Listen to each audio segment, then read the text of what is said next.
onamandla onke bawethu wasezulwini othe ngofefelo wakho olukhulu wabeka ngedinga lokuxolelwa kwezono zabo bonke abaguqukela kuwe ngoqhopho lwenhliziyo nangokholo lwenyaniso baneta ukuthi usixolele zonke izono zethu usisindise kuzo usiqinise usomeleze konke okulungileyo uthi usingenise ebomini bakho obunaphakade ngayo inkosi yethu Yesu Kristu ohlelelawula zonke izinto ekunyenawo nomoya ingcwele onaphakade. Amen, amen, amen, amen, amen. Sibawethu wasezulwini Thixo namandla onke omnaphakade osilondolozileyo kwade kwasa ngale mini yanamhla sisilondoloze ngamandla akho amakhulu sipho basithi ngale mini singawe esonweni sithi kanjalo singangena ezingozini sithi zonke izenzo zethu siqanise ukubona kwakho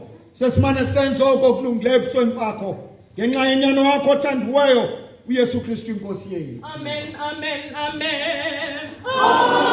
Amen, amen, amen, amen.